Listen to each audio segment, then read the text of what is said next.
जैसा कि चचा पिकासो ने कहा है, good artist copy, great artist steel. अरे कहना क्या चाहते हो? वैसे ही एक ग्रेट अडेप्टेशन की पहचान है कि ओरिजिनलिटी रहने के साथ साथ उसमें एक ऐसा नयापन लाया जाए जिससे उसकी कहानी और किरदार इस तरह से निखर कर सामने आए कि देखने वालों के दिलो दिमाग में छाप छोड़ जाए। और ऐसा ही कुछ आपको सोनी प्लेस्टेशन पर खेले जाने वाले एक बेहतरीन game the last of us के अडेप्टेशन में देखने को मिलेगा, जिसको HBO की टीवी सीरीज के रूप में बखूबी अडेप्ट किया गया है।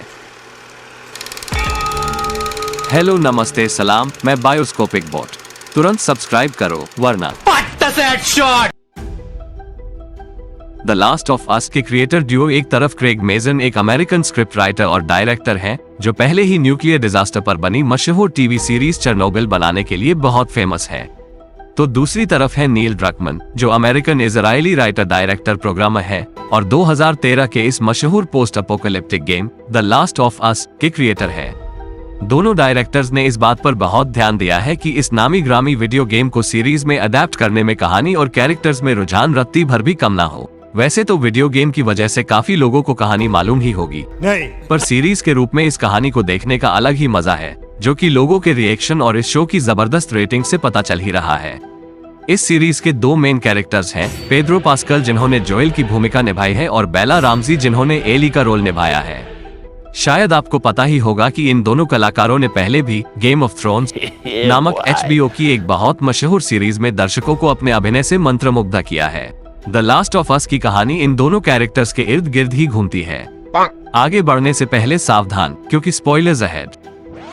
कहानी 1968 के एक प्रोलॉग से शुरू होती है जिसमें पैंडेमिक की संभावना पर डॉक्टर्स का इंटरव्यू दिखाया गया है, जहां हमें एक डेडली फंगल इन्फेक्शन कॉर्डिसेप्स के बारे में पता चलता है जो अब तक सिर्फ चींटियों में पाया गया है। डॉक्टर्स के मुताबिक इंसानों में ये इन्फेक्शन सरवाइव नहीं कर सकता, पर कभी ऐसा मुमकिन हुआ तो मानव जाति का अंत हो जाएगा। ये एक ऐसा इन्फेक्शन है जो हर तरह के वायरस और महामारी से कहीं ज्यादा खतरनाक है, जिसमें इन्फेक्शन होस्ट को मारता नहीं बल्कि उनके साथ ही पनपता है और उनको ज़ॉम्बी बना के एकमात्र मकसद के लिए कंट्रोल करता है, जो कि है इस इन्फेक्शन को फैलाना। आगे हमें 2003 का फ्लैशबैक दिखाया गया है जहां जोएल, उसका भाई टॉमी और उसकी बेटी सारा को पता चलता है कि एक महामारी तेजी से फैल रही है, जो वही कॉर्डिसेप्स फंगल इन्फेक्शन है जिसमें इंसान ज़ॉम्बीज में कन्वर्ट हो जाते हैं। इसमें उनकी सोचने समझने की शक्ति खत्म हो जाती है और वो दूसरे लोगों को काट के इन्फेक्ट करने की होड़ में जुट जाते हैं। अब हर तरफ कोहराम मचा हुआ है, लोग जान बचाने के लिए भाग रहे हैं और आर्मी का डिप्लॉयमेंट किया जा चुका है। जोएल, उसका भाई टॉमी और उसकी बेटी सारा बचते बचाते किसी सुरक्षित जगह के लिए भाग रहे होते हैं, जिसमें सारा घायल हो जाती है तो जोएल उसको अपनी गोद में उठाकर अलग भागता है। जोएल और सारा का सामना आर्मी के एक जवान से होता है जो उन्हें इन्फेक्टेड समझकर उन पर गोलियां चला देता है कि तभी टॉमी आके उस जवान को मार देता है। इसमें जोएल तो बच जाता है पर उसकी बेटी सारा अनफॉर्चुनेटली मारी जाती है। अब असल कहानी 20 साल बाद 2023 के वर्तमान समय में शुरू होती है, जहां अधिकतम आबादी इन्फेक्टेड हो चुकी है और जो बचे कुचे लोग हैं वो अलग अलग ग्रुप्स में बच चुके हैं, जिसमें एक बड़ा आर्मी का ग्रुप फेडरा और बागियों का ग्रुप फाइव फ्लाइज है। ये सारे ग्रुप्स दुनिया पर कंट्रोल और सर्वाइवल के लिए आपस में लड़ते रहते हैं। अधेड़ उम्र जोएल अब अपनी पार्टनर टेस के साथ बोस्टन के एक क्वारंटीन जोन में स्मगलिंग करता है।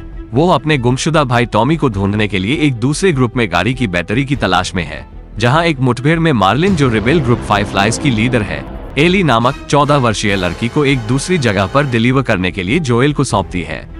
इस मिशन को सफलतापूर्वक अंजाम देने पर जोएल को एक गाड़ी और वो सब सामान मिल सकता है जिससे वो अपने भाई को ढूंढने निकल पाएगा। ये फंस गया सी। एली, जोएल और टेस इस मिशन पर निकल पड़ते हैं, तभी एक आर्मी गार्ड उन्हें भागते हुए पकड़ लेता है और इन्फेक्शन का स्कैन करता है।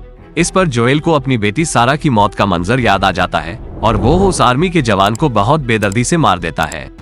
अब यहाँ एक बड़ा खुलासा होता है जिसमें एली स्कैन में इन्फेक्टेड पाई जाती है, पर वो अपनी सफाई में बताती है कि उसे बहुत पहले ज़ॉम्बी ने काटा था पर वो अब तक ज़ॉम्बी नहीं बनी, जिससे हमें पता चलता है कि उस पर इन्फेक्शन का असर नहीं होता है। जोएल और टेस को उस पर यकीन नहीं होता, इसलिए उस पर कड़ी नजर रखते हैं। ये तीनों लोग ज़ॉम्बीज से बचते बचाते और लड़ते लड़ाते जब डिलीवरी जोन पहुंचते हैं तो देखते हैं कि फाइव फ्लाइज का पूरा ग्रुप मारा जा चुका है। इस सबके बीच में टेस को एक ज़ॉम्बी इन्फेक्ट कर चुका होता है। टेस जोएल से कहती है कि हमारा लक्ष्य मानव जाति को बचाने के लिए बहुत जरूरी है, इसलिए तुम्हें एली को बचाना होगा क्योंकि एली के अंदर इस बीमारी का इलाज है। तुम लोग यहाँ से निकल जाओ और मैं बम का धमाका करके ज़ॉम्बीज को रोकती हूँ। ना चाहते हुए भी जोएल और एली वहां से निकल जाते हैं और एक बड़ा धमाका होता है जिसमें टेस सारे ज़ॉम्बीज के साथ मर जाती है। जोएल और एली की पार्टनरशिप में सीजन आगे बढ़ता है। एली का पूछना और जोएल का कहना Cargo. दिखाता है कि एली का इमोशनल कनेक्शन जोएल से बढ़ता जा रहा है और जोएल चाहते हुए भी अपनी इमोशनल साइड छुपाता है। एली की कैरिज्मेटिक पर्सनैलिटी जोएल को बार बार अपनी बेटी सारा की याद दिलाती है, जो 20 साल पहले आर्मी के हाथों मारी गई थी। दोनों की केमिस्ट्री और इलेक्ट्रीफाइंग एक्टिंग एक अलग ही समा बांधती है। अच्छा, एली की इन्फेक्शियस एनर्जी और जोएल के कैरेक्टर का ठहराव देखते ही बनता है। दोनों के विपरीत कैरेक्टर होने के बावजूद एक दूसरे को बहुत अच्छे से कॉम्प्लीमेंट करते हैं और एक दूसरे के सहारे अपनी निराश जिंदगी में नया मकसद पाते हैं। आगे कहानी में कुछ और इंटरेस्टिंग कैरेक्टर्स की एंट्री होती है, जिसमें बिल और फ्रैंक जो एक गे कपल हैं, उनकी बैक स्टोरी दिखाई गई है। मत करो मेरी जान। दोनों की आत्मनिर्भर सर्वाइवल की कहानी देखते ही बनती है और हमें पता चलता है कि कैसे वो जोएल के करीबी दोस्त बन जाते हैं। अपने सफर में जोएल और एली जब बिल और फ्रैंक के घर पहुंचते हैं तो दोनों को मरा हुआ पाते हैं और एक गाड़ी और जरूरी सप्लाईज लेकर आगे निकल पड़ते हैं। नेक्स्ट एपिसोड्स में जोएल और एली का सामना एक बैंडिट ग्रुप से होता है। इस मुठभेड़ में उनकी गाड़ी और सप्लाईज छिन जाती है और वो छुपने पर मजबूर हो जाते हैं। यहाँ हमें पता चलता है कि ज़ॉम्बीज के अलावा इंसानों के रूप में भी बहुत सारे खतरे हैं।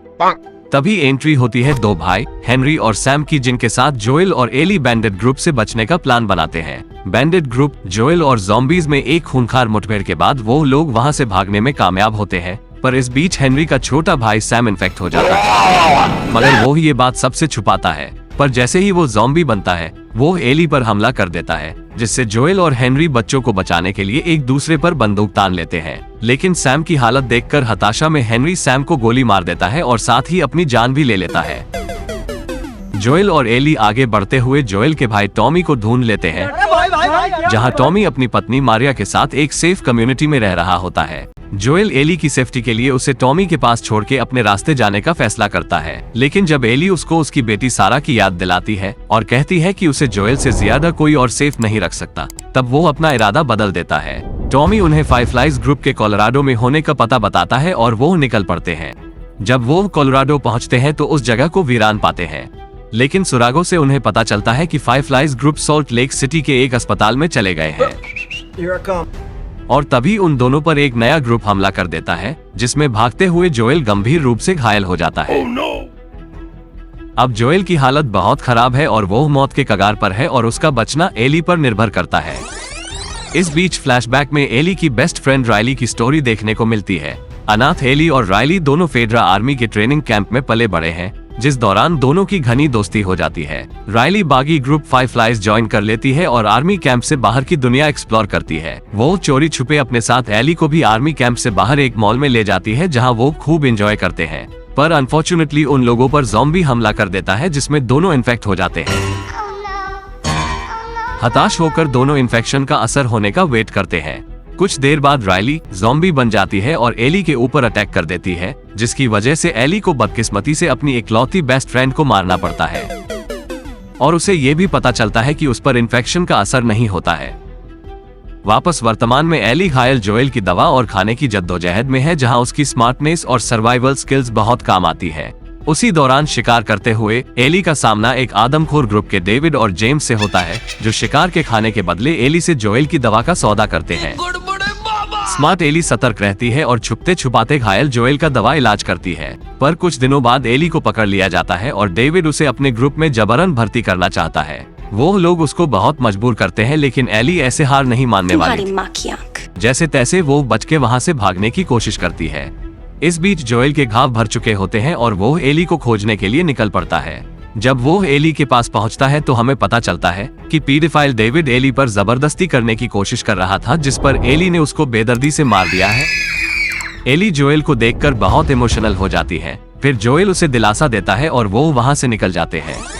कहानी के लास्ट एपिसोड में हम एली के जन्म का फ्लैशबैक देखते हैं, जिसमें उसकी माँ एना ज़ॉम्बी से लड़ते हुए नन्ही एली को जन्म देती है, लेकिन इस दौरान वो इन्फेक्ट हो चुकी होती है और अपने आप को ज़ॉम्बी बनने से पहले खत्म करने के लिए तैयार रहती है कि तभी वहाँ मार्लिन का ग्रुप आता है, जिससे हमें पता चलता है कि एली की माँ दरअसल फाइव फ्लाइज ग्रुप का हिस्सा थी और मार्लिन की बहुत अच्छी दोस्त भी। वो मार्लिन को नन्ही एली को सौंपते हुए उसका ख्याल रखने को कहती है। आखिरकार एना के ज़ॉम्बी बनने से पहले ना चाहते हुए भी मार्लिन को उसे मारना पड़ता है और इस तरह से एली में पैदाइशी इस कॉर्डिसेप्स महामारी से इम्यून होने का रीजन पता चलता है।